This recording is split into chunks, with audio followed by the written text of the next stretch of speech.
Considero un privilegio poder participar de este encuentro extraordinario y típico de los tiempos en que vivimos.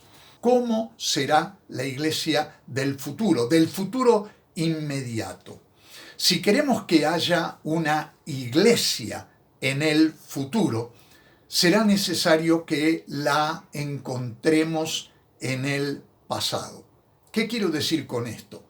Que esta es una magnífica oportunidad que tenemos los cristianos de repensar en un sentido total la vida y la misión de la iglesia en el futuro inmediato.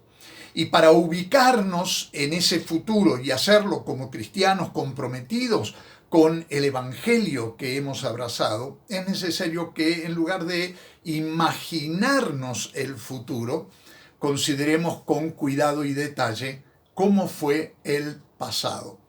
De manera más particular, cómo fue la iglesia del Nuevo Testamento. Porque si bien la iglesia temprana no tuvo que confrontar de inmediato una pandemia, sí tuvo que confrontar persecución, oposición, dificultades enormes y sobre todas las cosas abrir surco en un terreno donde no había un surco hecho, es decir, tratar de, bajo la dirección del Espíritu Santo, construir el cuerpo de Cristo, construir ese organismo que es la iglesia cristiana.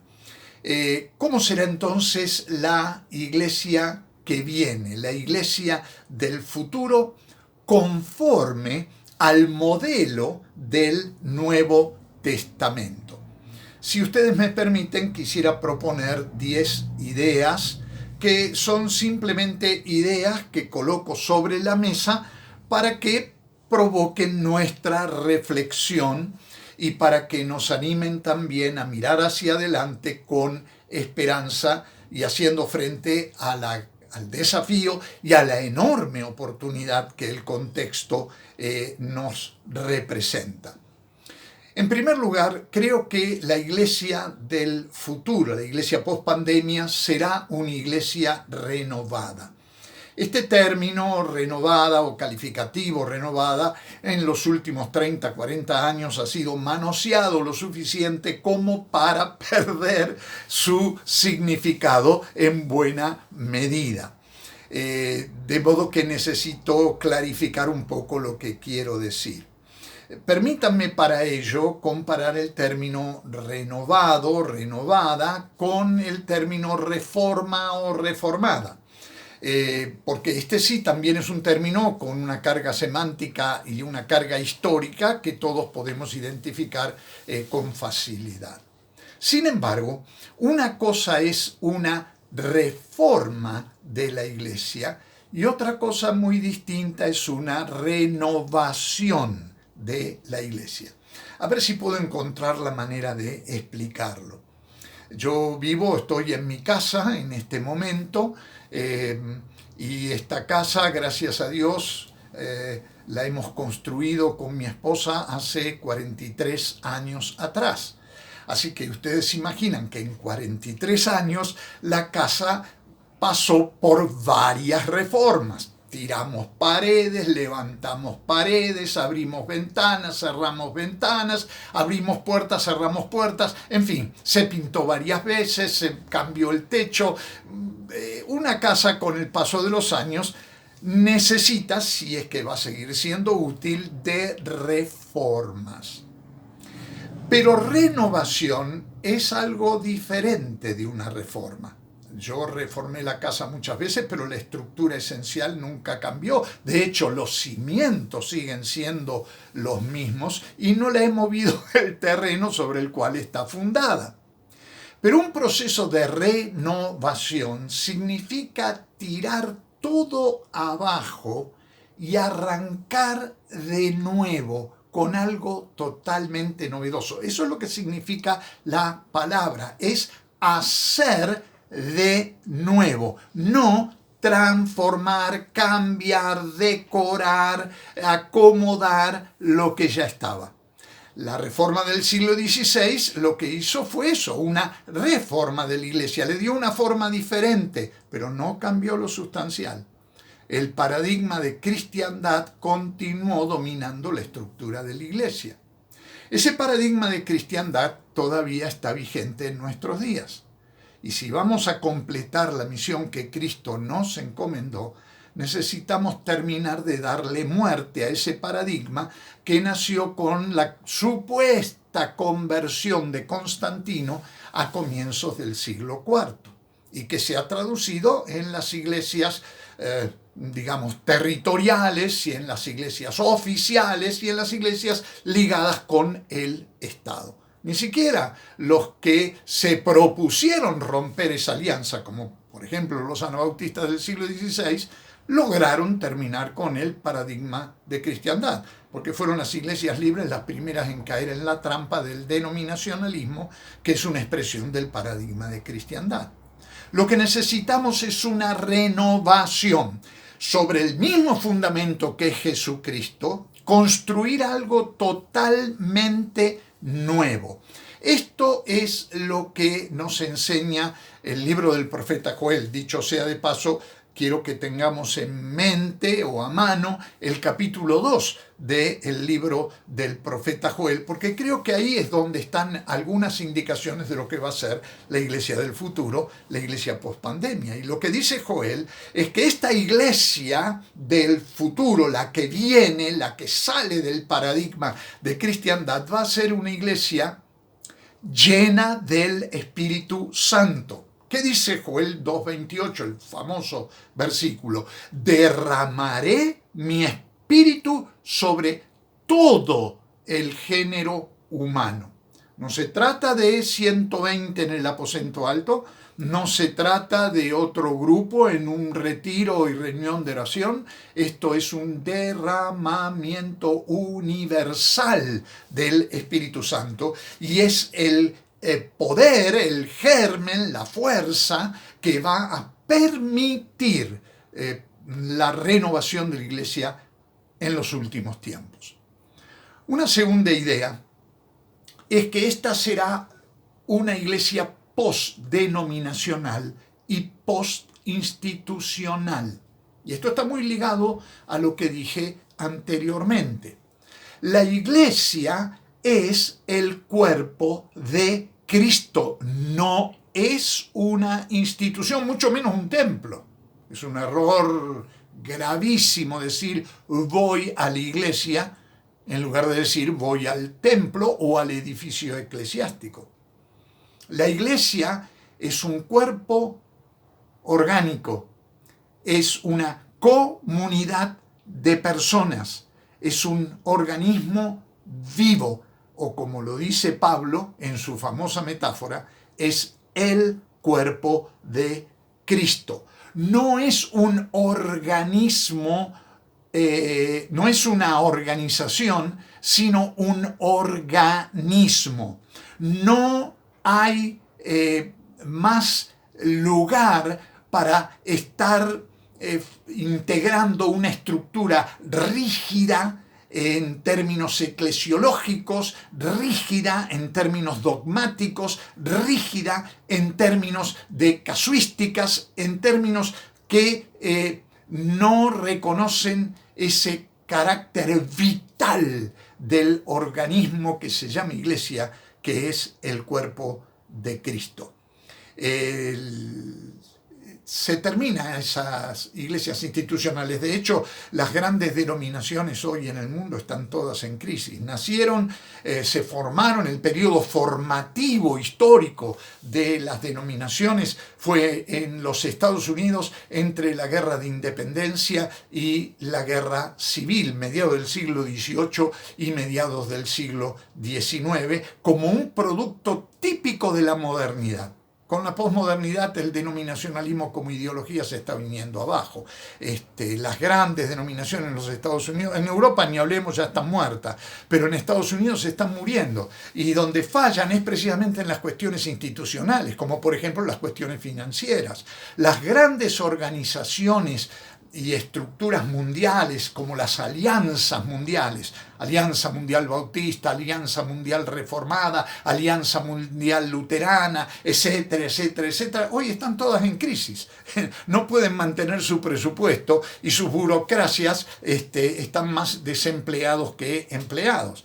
Y la Iglesia de Jesucristo no pasa por ahí, créanme. La Iglesia del Nuevo Testamento no tiene nada que ver con todas estas invenciones que en los últimos 250 años nosotros hemos hecho como parte del paradigma de cristiandad, como expresión de la modernidad, y que ahora están haciendo agua por todos lados. Pero eso no significa que la Iglesia de Jesucristo esté en crisis o esté haciendo agua. No hay más cercos ni alambrados en la viña del Señor. No hay un terrenito bautista, uno metodista, uno pentecostal, uno de Asamblea de Dios, otro de lo que es carismático y el otro presbiteriano. Se terminó. La Iglesia de Jesucristo es una y en realidad, si vamos a cumplir la misión, más vale que seamos uno, porque eso es lo que oró Jesús. Ahí está la clave misiológica para completar la misión antes que Él venga. Padre, que sean uno, no en una superestructura, no en una estructura global centralizada con la suma del poder en manos de una burocracia clerical, sino uno en la misión, en proclamar el Evangelio a toda criatura antes que Él venga. Nunca hemos estado más cerca de que se cumpla esa verdad desde los días del Nuevo Testamento. Tercero, esta iglesia del futuro será una iglesia carismática y no dogmática. Digo carismático en el sentido neotestamentario, es decir, una iglesia que vive llena del Espíritu Santo y usando todos los carismas del Espíritu como herramientas para cumplir con su misión en el mundo. Será una iglesia donde abundarán, como fue en los primeros siglos, los dones del Espíritu Santo, las señales, los prodigios, las maravillas, los milagros. Y esto es lo que dice Joel en el capítulo 2, en el versículo 30. Dice que el Señor va a hacer en el cielo y en la tierra, dice, mostraré prodigios. Así es la iglesia que viene. Una iglesia carismática, una iglesia encendida por el Espíritu Santo, donde las señales y los prodigios no serán la excepción, sino la regla. Uno de los males de la iglesia, del paradigma de cristiandad y del denominacionalismo más cerrado, ha sido el desarrollo de la teoría cesacionista en cuanto a los dones del Espíritu Santo. Eso, permítanme decirlo en buen estilo latinoamericano, es una burrada. Lo es en el sentido bíblico, en el sentido teológico, en el sentido histórico, porque no hay manera de demostrarlo, y lo es en el sentido misiológico. ¿Cómo vamos a cumplir con la misión si no tenemos las herramientas del Espíritu para poder hacerlo? Claro, con el racionalismo de la modernidad, todo dependía de la racionalidad de los argumentos, de la apología, de la defensa de la fe, de las controversias y todo lo demás. Y era pura especulación. Carnal. Muy poco Espíritu Santo. Muy poco. Entonces se termina la teología sistemática, se termina la dogmática, y aparece la fe vivida, experimentada, pensada bajo la guía del Espíritu Santo. Una iglesia carismática y no dogmática. En cuarto lugar, será una iglesia sin templos. Sí, miren, la pandemia nos ha forzado a abandonar nuestros templos. Yo no sé qué hacen estos pobres tipos que gastaron millones y millones de dólares en construir monumentos tipo pirámide de Keops o de Miquerino, que no son para la gloria de Dios, sino para su gloria personal, para ganar fama y poder y prestigio, y han construido estas catedrales asombrosamente grandes, extraordinariamente equipadas y que pretenden llenar con la mayor cantidad de gente, como si fuese el único lugar y la única manera de predicar el Evangelio. Miren, me da la impresión que en el paradigma de cristiandad hemos cometido el mismo error de los judíos, que levantaron un precioso templo. De hecho, el templo de Herodes el Grande que visitó Jesús era una cosa fabulosa, pero en el año 70 los romanos, Tito Vespasiano, no dejó piedra sobre piedra allí, y hoy los arqueólogos apenas si están reconociendo algunos de sus cimientos. Así que los templos se terminan. Este casi año que pasó de pandemia y de cuarentena y de limitaciones y de restricciones para juntar grandes multitudes, nos han enseñado que se puede ser la Iglesia de Jesucristo sin estar debajo de un techo todos juntos, y que es más fácil reunir 1.000 o 10.000 o 100.000 personas en sus casas que tratar de meterlo a todo debajo de una carpa, de un tinglado o un techo de hormigón, que sale todavía mucho más caro. Y que en lugar de estar manteniendo un templo, más vale darle de comer a los pobres, que en América Latina, la verdad, cada vez son más. La iglesia que viene es una iglesia sin templos.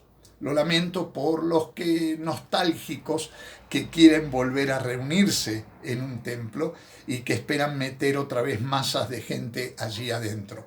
Mirá, si vos sos pastor, yo apostaría a las iglesias caseras. Una iglesia de 1.000 miembros constituida por 800, 700, 800 o 600 hogares tiene 600 templos en las casas de estos hermanos, de estas familias de la iglesia. Así era la iglesia del Nuevo Testamento. No nos engañemos, no hubo templos hasta mediados del siglo III, y eran casas donde se habían tirado las paredes para hacer un poco más de lugar. Y los grandes templos, como Santa Sofía, que ahora es una mezquita en Estambul, fueron construidos por los grandes emperadores, fueron construidos por el Estado, no por los creyentes. Y fueron verdaderas trampas para la predicación del Evangelio. Las iglesias caseras, las células, los grupos pequeños, los grupos familiares, las iglesias familiares con Dios como Padre, van a tener, ya tienen en muchos casos y van a tener todavía más un protagonismo extraordinario en el cumplimiento de la misión. Si en tu caso no tenés un templo, no te aflijas, no te gastes los dólares en tratar de comprar ladrillos para construirle casa al Señor. Dios tiene casa y no va a habitar debajo de ningún techo que le fabriquemos nosotros los seres humanos. Lo que necesitamos es poner los techos de nuestras casas bajo el señorío de Cristo para que nuestros vecinos, familiares, conozcan a Cristo allí. Esos templos ya están construidos, además del que ya existe, que es nuestro cuerpo como templo del Espíritu Santo. La iglesia del futuro es una iglesia sin templos. La siguiente cosa es que esta será una iglesia cristocéntrica y no bibliocéntrica. ¡Ay, qué dije! Probablemente alguien sintió un cosquilleo, ¿no? Cuando dije, mire, lo voy a repetir despacito para que vean que no me equivoqué en lo que dije. Pienso que no me equivoqué.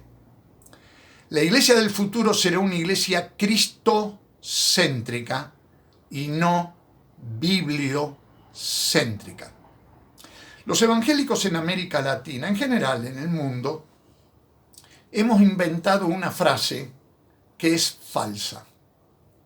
Nosotros somos el pueblo del libro. Y cuando lo decimos, levantamos una Biblia, la más grande que encontramos, para decir que somos el pueblo del libro. Miren, lamento desilusionarlos si alguno de ustedes piensa así, pero los musulmanes dicen exactamente lo mismo levantando el Corán, o los judíos dicen lo mismo levantando la Torá. También son pueblo del libro, y si te descuidas, los budistas con los Vedas pueden decir lo mismo, y los shintoístas con sus escritos sagrados dicen lo mismo. Todos estos pueblos son pueblo del libro. Tienen un libro donde concentran su fe religiosa. No hay nada de originalidad allí. Con la Reforma, la Biblia, que estaba atada con cadenas en latín en los pupitres de los monasterios, pasó a estar en el centro del templo y, si no en el altar, abierta por lo menos en el púlpito en el centro. Esto es típico de la tradición reformada, con Zwinglio y compañía, a poner la Biblia abierta en el centro para llamar la atención de que nuestra fe evangélica es una fe bíblica. Me parece excelente. Pero el resultado de esto ha sido que hemos transformado la Biblia en un ídolo. Y si no, fíjense en el fundamentalismo bíblico, en la inerrancia como recurso hermenéutico y un montón de otras cosas. Discúlpenme si hay alguien que piensa de otra manera. A mí no me invitaron para repetir lo que otros piensan, sino lo que yo pienso y me hago cargo de lo que digo. Pero hemos hecho de la Biblia un ídolo, una suerte de buey apis o becerro de oro al que le rendimos culto. Y la verdad que la fe evangélica no es así. El centro de nuestra fe evangélica no es la Biblia. El centro de nuestra fe evangélica es Jesucristo, conforme al testimonio de las Escrituras. El Cristo que encontramos en las Escrituras del Nuevo Testamento, pero Él es el centro. Entonces creo que hay algunos énfasis que tenemos que cambiar. Y entre otras cosas, quizás es una cuestión de énfasis, nada más. Tenemos que enfatizar la necesidad de predicar a Cristo y no predicar la Biblia. Por supuesto que para predicar a Cristo lo vamos a presentar otra vez conforme a lo que la Biblia nos dice acerca de Él. Pero es a Él. Pablo decía, nosotros predicamos a Cristo y a este crucificado. Ese es nuestro mensaje, ese es nuestro énfasis. Y creo que no se trata de una cosa o la otra. No, por otro lado, no es una cosa o la otra. Es la persona de Jesucristo al lado de un libro.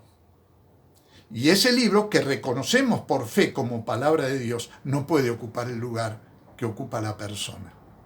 La palabra escrita no puede desplazar a la palabra encarnada en el foco de nuestra fe.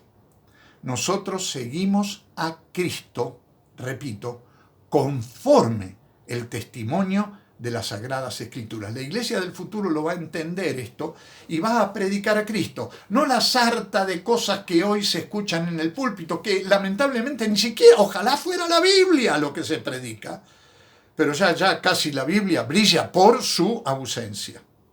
Ahora, creo que si predicamos a Cristo vamos a tener necesidad de volver a la Biblia y a leerla y a estudiarla y a enseñarla y a proclamarla.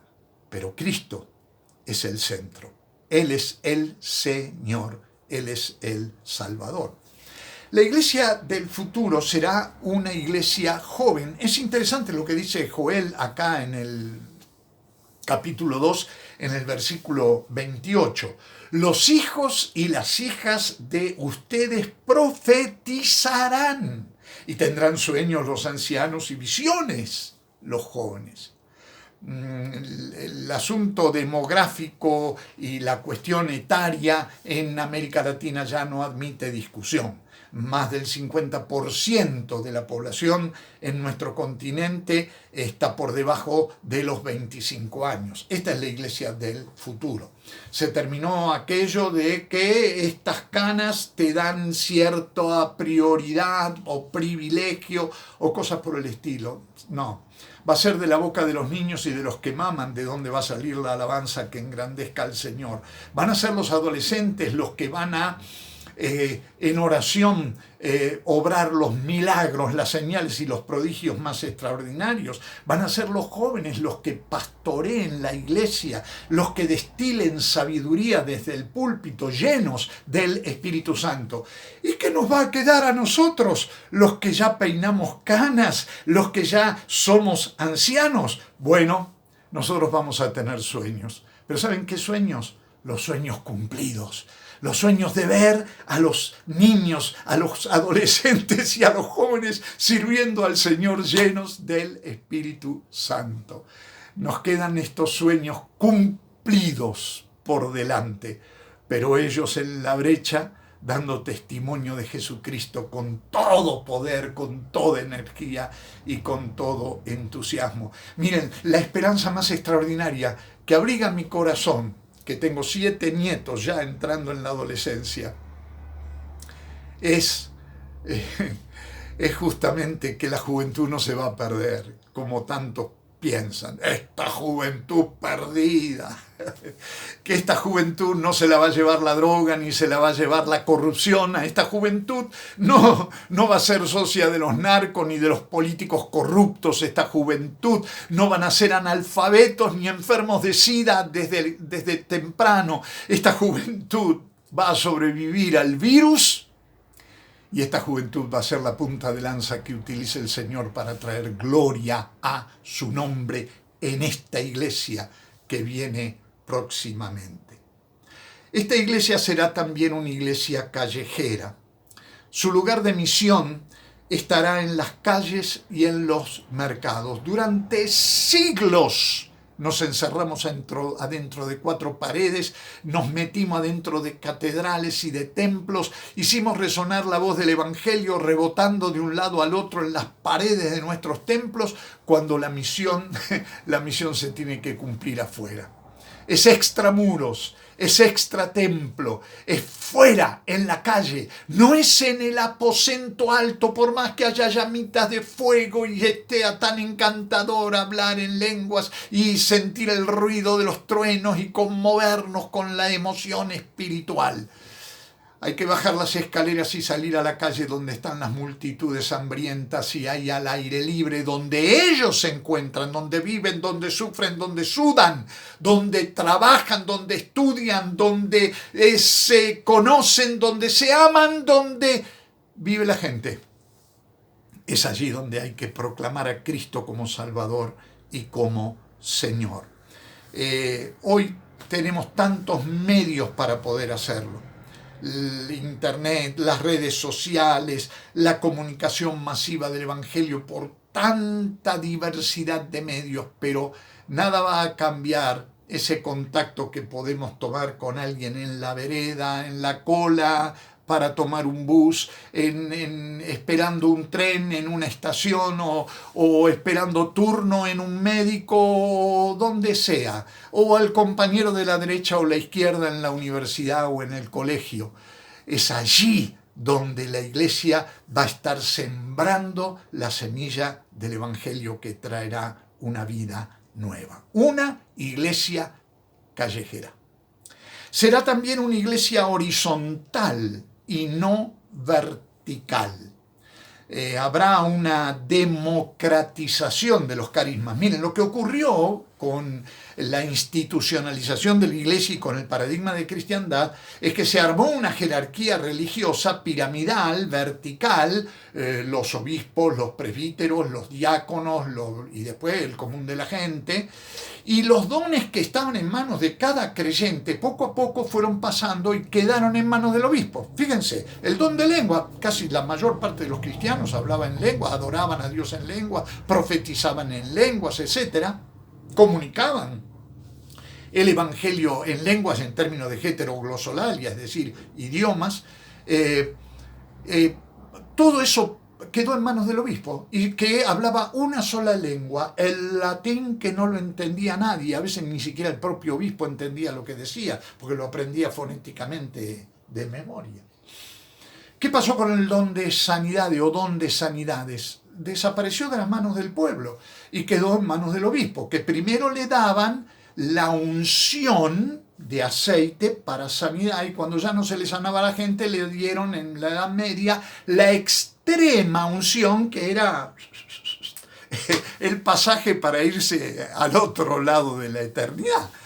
Y así pasó con todos los dones. Profecía, bueno, en la iglesia del Nuevo Testamento, profecía era el don número 1. y hasta casi exagerado. Fíjense ustedes, 1 Corintios capítulo 14, Pablo le tiene que poner un poco de freno a la cosa. La profecía quedó en manos del obispo también. No había un sermón a lo largo de los 1000 años de Edad Media si no había un obispo que predicara. El único que tenía autoridad para predicar era el obispo.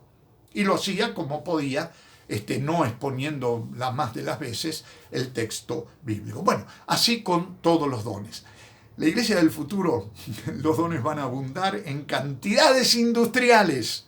Ya no va a haber el apóstol fulano y el reverendo sutano y el gran siervo de Dios y la sierva iluminada y el arcángel no sé qué y todas esas estupideces que nos hemos inventado, especialmente en los últimos años en América Latina, llenos de falsos apóstoles, falsos maestros, falsos profetas, falsos evangelistas e incluso falsos pastores y maestros.